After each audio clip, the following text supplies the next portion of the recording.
Thoibina. Oi, Namito Kaido Ying the Bob, Sanuran Manba. As, see the Hibane, comic color in a guide heba.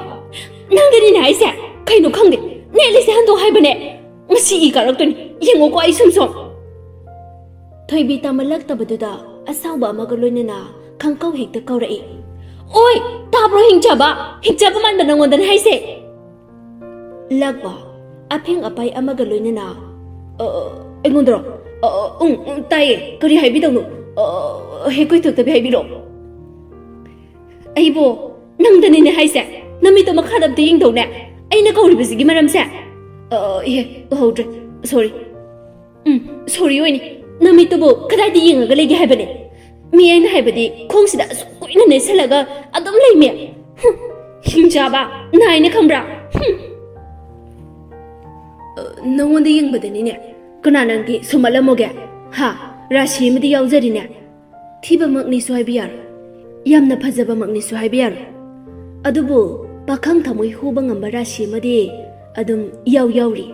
Sidani, Nasai the gay, Nangi Kombi Kaido Dorito. Wow, Nandi am Naina, Praman Pantega. Sia, Imai Pema, my Pema. Aina Popadagi, high by the Boama Yam high by net.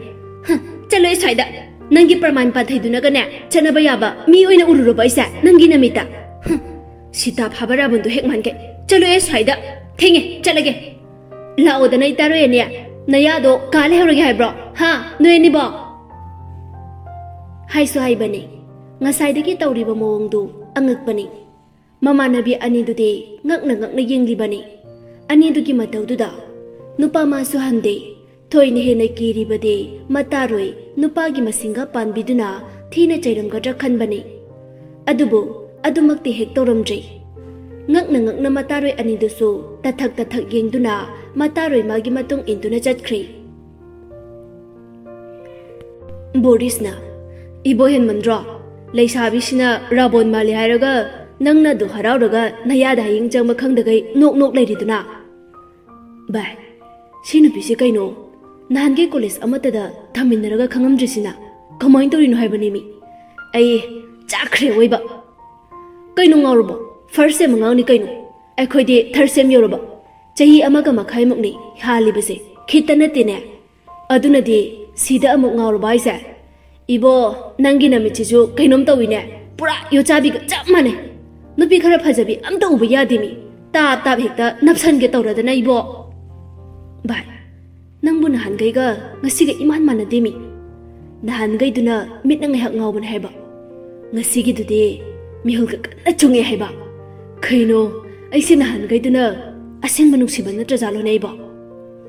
Oh, no Pili Sing Mukoshalaga. How did the Assemble Nusibanate hide at the Kinjina Pairani? Karibu Hironi, Nahan Gay today, Aina Karapang Bagi, Nupinungai Janabanikaino. We have Quinani, Tadabayaba Pisa Tadani. I know to Navanate, Kong ex Hanaba, Moina Pamba pot, give Karapi BBC Kang. Karalaga, Atopanaba Koyan Bagi Tainaba, Pabagi Adum Aina Tokjaba.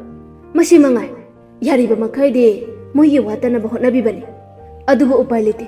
Megi apambada yet bidabo missionate. Hoine, Kali bani iso. Ako itaw so apabanupani. Itaw achan base, haibade, haujuk matamgi, nupising so angak bani. Paisani bo hairade, masagi izat ki wapam laitene. He nangakli bade, mama sing sine. Maja nupidi, karim ta oidana, paisa pai bayum building busarade, hektamak harawi. Matu thi khangde lamchat phajade amta yingde harau nariba amuktage aigi chanupi de adugi nupadu koire iyani yum ga changna dana amuktai baloire haining de wa lore aduni adani na moi noina harau khre lupa kya de loi khre ba nupi na sana birami se ha tawri bane yengi bani da nungsidro nupi moi gi mapoksa kadar fadar khara haiba hengo tawba haiba makhoidana ngihak nungai jarasu Hayang Wadi Wajadoine. I want the Giluna Nushina Kalaga, Harau, those late and a piggy bunny. Adubo, I want the Gihena Sotaba, among the Tunjarade, Moiki Awabade, Amuktinungite. Adubo, Adukton Ambising to gay, Kaldurade, Awaba, Ambupanto Mandita. Natra, Saksina khara thirubagi tuminna leirabanida. Mayamgi kumhai yengba haidubo. Haujiki nupidudi daw yengba yai. Pharamdau mali. Wagang sangang taba yam nungai. Khangde rasi amasi yawi. Natungi sambruduga machin maja aduna sawrini kaina paithoktana khayadi nungsikre. Ibo adumaina hairamba kayani. Dada bye bye hairaga thamiduko. Nupaduna khara pharambagi phabaniko. Nang akhoi palem panthawairade nahana ku marup tawirane. Nangi wase sum taraga joke of the year goes to lakpatar. Yarise wathi tawbani yumda chalase. Kanade nang sufajana de haikre. Uhangang budi. Single the game queen like he haino. Nupi ma kaina with the deep dance ogi haibudde. Is it like the one ibo? Sia Ibo, Paisakariam Pyramade, Noidona Hanabu, Nupiti Ramanigo. Adubu, Upaya Malata Basida, Tumina Rabanigo. Pak the Bananaribo, Paibanai could again a pike, Pai the Bamusaranugo. Nupina Pambi the Begi, Hundo Pirambani, Hiding Jimali Magise. Adunakanana, Haidibano. Noida da Lapan Haidi Sitadro. Sao was how Narade, Adum Kainere. Grama Ilalandro bar. Nungshibada Gramada Kaktasanabadi Kakyaroida. Wow. Karino hiding bodo, come to the point. Adaidali Puibo, Mima Doctor Marusi. Pungse, Ayokriko, Lies Halerusi, Amtasat Lorosiumda. Asumna Boriska Lakpaga Torakbada, Get the Nupi am a laply bado, Borisna Uraba Mali. Oi, bye. Aside get I say, Valentina Natro. Lakpana. O Oinoizano, came to Hiramuno, Ibani Tokucha Luri. Parakti Bonangsu, Mina Hangagabu, Karikumuduno. Haisibu, Nabani took Narabo. Ikai Kantuba, Childurabani, what took Pabalu Tibani. Nupado, Gulita of Oiramina, Angondam Napsanaba Mohonaribani. Brocolo in a baker banana. Fonzo, as Kandida, Aikari Haidino. Bunsekilambi Mate Karadana, Ira later Baibu. Ichinchina Panbada Hangoiba, no ping Hakima Pox Nuzigana, Hecting Hale, Bit Galate Haina, Asamasum Lakpana Yore, Get Mapado Haina Kibamatungina Anido, Walang Ama Paubangang the Bay, Hanna Pawing on the Bay, Chat Bahurabani Adubutab Lapa Conjel the Kore Dalapa, Naiku Haina, Tara Matagum, Adum Chatki Getobani Adubunungai Roy Kantuna. Onthoraktuna, Manakta Changaktuna, Wangang Bahaurai. Yangoy, Valentina, Dada Wahage, Nang Songang, Ay Songang. Adubo, Aina Nangundagi, Chahi Hangan Bada, Tamakai Natraga, Chi Mamanga. Wakan Karataro Kadoroga. Aigananga, Marie Amabukla Nadraban Habase, Karak and High Koibano. Wayamak Nanganite, Amukapsanaragan. Maduna Hina de did the same. I didn't go, Nushina Nakibani. No Matamina Pava, Hanayan Kidabani. Adubananga, I even Nushi the beginning. A topaga chain kraga, Nashina inakshida, Utubia Magum the season Narakano. Gumbirna Kapagi Matagum, I wanted the Torokano. Aduga Mana, I Lirakano, Amohanasu. Nasi day, Imadaga phone Koto Torokano. Imani am the twinning. No in a Kotoraga, I know in what he died. Angang to the Karikari Tori Haidana. Aina isa, Gyantai dana. Chalo, Nayum the Pajana. Nangbo Mahana Shirakan Habagi Wakande, Tasina Kalunu, Mang the Hobo Kaluranuko. Miga Pamati Yeta Bonapati, I didn't. Punchida Sukalunu. Amukaige. Nasi Ibanamitage, number Sinsintana, Koto Sulepo. I Tiba Sulepo. Among Kolesigi get the Sulepangano. Noita Moino Crade, among Ambini. Chalo, Yumdalo, Ejale, bye. Valentina, wa ama phawba haibadi ngam haudre. Yengliba mityeng, taraurabi misnadagi, sinthage tawrakliba mitlugi pirangdu nattana, karibu hairuni. Lalubani masana, pangmubagini, sanabu hunduoga, kurigi arangba, ngihaki mit langkhathan baduda, punsigi oina, langkhatlada boiningbagi khallubani. Adubu matam khara leiraga, kolakpasidani, sanagi amade, kurigi magunchide. Kapanatana upay late. Kamjaning bani adubo, sambal amana kakre. Upay late. Mayum da ningam daba amaga, adumak halae. Yais nana. Ibungo, koles tingine. ngasidi chabu khai khai da chaluge lakpana pa ngasidi cafe da changakpa chak lamena o aina junk food che yamna chasanu haibani ko mama da natana nene mayam laisida adum haiba kaidauge pa imana bang ngasidi chari ado matungda di chararoge ho ho hoi BA se loisalaga mapalam da changnaba tawsi oiraroi manipur da lehendana isa se natraga ipa agi business sida ichana mateng pangge hairibra kari lai government service pamra ichana pambu do hayu ipada pa ai hana khalakige aduga aigi arepa phire bama laura kan thairage change ba wareba college salakpage okay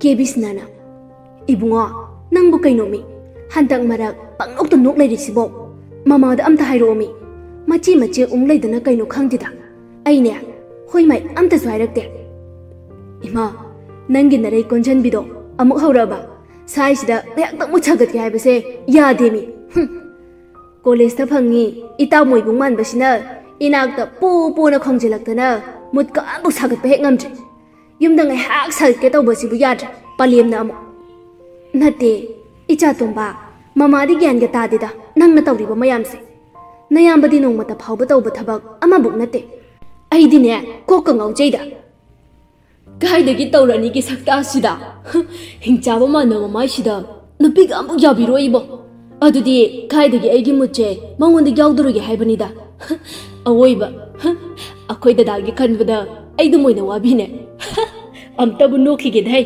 hoi ma nupi ga loina khangamani haibani da masak ni na kang sek maladana hoi ma sire tanja du da hek laksale do mayam ba han du su thoyen bana ma kenom haige kai do re ha amuk hairo nara kari gi case no nupi ma pusila ka do bani kai ding nupi no ha mo thabak subagi oire di yari ko ima peli ko na tv ma ngasi pusalak do na deba khara le raga ne ba namang nupi oina ni khari nu khangdi mi asi hairam daga prap chat khre ikai ri ba haidu oira mali tawri ba ma gi mong du na takpadi hen thoi ba mamit mana du lau thoga khari nu ma aujik da dana hairam mi bidu bo aseng bro khangde da icha tomba nama aibu icha angau ba ani si manak ta leidana aisu pungau he ngau re duni Valentina yum da halaktuna magi ka duda thonglon chinduna tumina phamduna leiri wakhanchu mong ni khalliba walangdi ama phawba ngangde mitlu pirangde tap tai ningsing lai thokiba thaudok singdu mathang lakisana be kasung tawri asai buktang dana se koiru sai bane nawonda kemta hairo ke dorega ai nangi marup oina khalle bane ai nawonda kemta hairo roiba saunu talakisa bisom ta ko bira no side ai khangna ba leje ai hane so hairo dune ai ma bo thamoisina nusi mana lana lokhini ai ngamaroi sarna nang hen lana khanjangre school aroiba numit oibege ai ga duk haibani sideidi nang su taminararoi college amada ka khrani amuk ana thina da su leite adugi chumna haibani kai dorage nang hena wakalen jina khanjangre adugi nate da phare dudi canteen doina ngai hak khainom charase fast food natraga cafe gumada jangase side asumna hairaga lakpana lambi khangdaba amada thauduna pubi khibani magi maramda khangudre henjinna sumna thokani khangdabana adubu kappanatana upai lekhidabani nungsiba magi maphamdagi minamba haibi oina lawkhibani pamda chen bhaibudu oikhibani nupa nangamkhibani nungdang buta khrabadi nupigidi chakna punsilenba kappanatana upai leite nupi kaya pamdaba kanagi makhadani anambana takhibadu Valentina uiselamba mamitu tablap panglai dalakpa nangina phamdai sa ira leibi amagum nangna lawkhibani ko iting thokna ai lande haina namang da kyarak hana lepki hona bani adubu ngamte ngasisu nahansu ngarangsu maiti bane ekta mang tharaga lakhi bani ꯅꯣꯡꯃꯇ ꯑꯣꯏꯔꯕꯁꯨ ꯊꯥꯖꯍꯟꯒꯦ ꯈꯟꯕꯅꯤ ꯑꯗꯨꯕꯨ ꯑꯩꯕꯨ ꯅꯪꯅ ꯂꯥꯟꯅ ꯂꯧꯈꯤꯕꯒꯤ ꯑꯩꯒꯤ ꯊꯃꯣꯏꯁꯤꯅ ꯀꯌꯥꯒꯤ ꯃꯇꯤꯛ ꯅꯨꯡꯉꯥꯏꯇꯕꯅꯣ ꯅꯪꯅꯗꯤ ꯈꯪꯕꯤꯗꯦꯀꯣ ꯑꯩꯒꯤ ꯈꯟꯕꯅꯤ ꯉꯝꯗꯦ ꯃꯤꯠꯂꯨ ꯄꯤꯔꯥꯡꯁꯤꯅ ꯍꯦꯛꯇ ꯃꯥꯡ ꯊꯥꯔꯛꯑꯦ ꯇꯥꯔꯛꯀꯅꯨ ꯌꯥꯗꯦ ꯐꯅ ꯀꯟꯅ ꯊꯦꯡꯅꯕ ꯍꯣꯠꯅꯕꯅꯤ ꯉꯝꯗꯦ ꯀꯟꯒꯦ ꯈꯟꯕ ꯊꯃꯣꯏ ꯃꯥꯁꯨ ꯃꯥꯒꯤ ꯃꯁꯛ ꯍꯦꯛ ꯎꯕꯒ ꯍꯦꯟꯅ ꯈꯪꯅꯧ ꯅꯧꯊꯣꯛꯍꯜꯂꯛꯑꯦ ꯃꯥꯗꯤ ꯑꯩꯕꯨ ꯀꯥꯎꯔꯝꯂꯒꯅꯤ ꯐꯔꯦ ꯀꯥꯎꯖꯔꯁꯅꯨ ꯑꯩ ꯈꯛ ꯑꯔꯥꯟꯕꯅꯤ ꯃꯣꯏꯅ ꯈꯜꯂꯤꯕ ꯃꯌꯥꯝꯁꯦ ꯀꯔꯤꯅꯣ ꯄꯤꯕꯤꯔꯤꯕ ꯏꯔꯥꯜ ꯃꯌꯥꯝꯁꯦ ꯆꯩꯕꯤꯔꯤꯕ ꯃꯌꯥꯝꯁꯦ ꯀꯞꯄ ꯈꯛ ꯅꯠꯇꯅ ꯎꯄꯥꯏ ꯂꯩꯇꯦ ꯆꯦꯜꯂꯨꯔꯕ ꯍꯥꯏꯕ ꯃꯤꯡꯊꯣꯜ ꯑꯁꯤꯅ ꯅꯨꯄꯤ ꯀꯌꯥꯒꯤ ꯄꯨꯟꯁꯤꯗ ꯑꯋꯥꯕ ꯆꯩꯊꯦꯡ ꯑꯣꯏꯍꯜꯂꯤꯕ ꯈꯪꯕ ꯇꯥꯕꯅꯦ ꯑꯩ ꯏꯁꯥꯅ ꯌꯥꯖꯅ ꯑꯩ ꯀꯞꯄ ꯃꯇꯝ ꯅꯠꯇ꯭ꯔꯦ ꯍꯦꯃꯤ ꯄꯤꯔꯪ ꯃꯥꯕꯨ ꯈꯝꯖꯤꯟꯕꯤꯌꯣ ꯑꯩ ꯌꯥꯝꯅ ꯋꯥꯔꯦ ꯇꯁꯦꯡꯅ ꯆꯦꯜꯂꯨꯔꯦ ꯏꯁꯥꯅ ꯌꯥꯗꯦ ꯍꯥꯏꯕꯁꯨ ꯊꯥꯖꯕꯤꯗꯧ ꯅꯠꯇ꯭ꯔꯕ ꯃꯄꯣꯛꯅꯦ ꯅꯨꯄꯤꯒꯤ ꯃꯄꯣꯛ ꯄꯥꯝꯖꯗꯕ ꯃꯍꯥꯛꯀꯤ ꯃꯈꯥꯗ ꯀꯞꯅ ꯀꯞꯅ ꯂꯩꯌꯣ ꯍꯥꯏꯅ ꯇꯝꯂꯝꯂꯕꯀꯣ ꯑꯩꯒꯤ ꯂꯥꯏꯕꯛꯁꯦ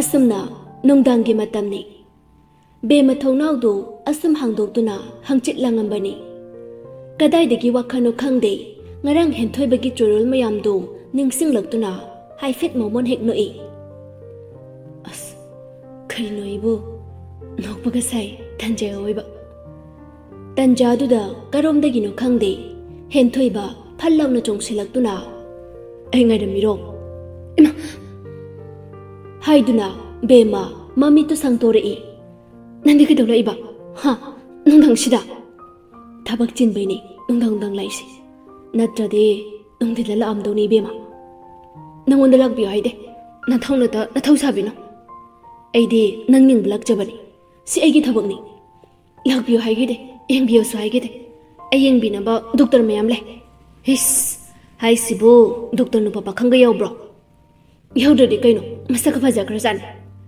ꯅꯪꯒꯤ ꯅꯅꯥꯛꯇ ꯂꯥꯛꯑꯒ ꯋꯥꯔꯤꯒ ꯁꯥꯕ ꯌꯥꯎꯔꯛꯄ꯭ꯔꯥ ꯍꯥꯏꯁꯤꯕꯣ ꯌꯥꯎꯗ꯭ꯔꯗꯤ ꯀꯩꯅꯣ ꯑꯩꯁꯦ ꯑꯅꯥꯕꯅꯤ ꯗꯣꯛꯇꯔꯅ ꯌꯦꯡꯗ꯭ꯔꯗꯤ ꯀꯅꯥꯅ ꯌꯦꯡꯗꯣꯔꯤꯒꯦ ngasi ikaraktanane ima phuruni ko aibu kaidobugi thekna pokpiramiro saujiluni ko ngise I mata amni ko guli ga charak traboiba charak tre nanga pulap chamina rogena nangna pizza do guli oiba aigidi khariba thajalakani ngamgadra dihe duga ngamni kaino nangbu kari oidana yamna phawba sanu go ichagi mama oihanjani good night chelling asigidi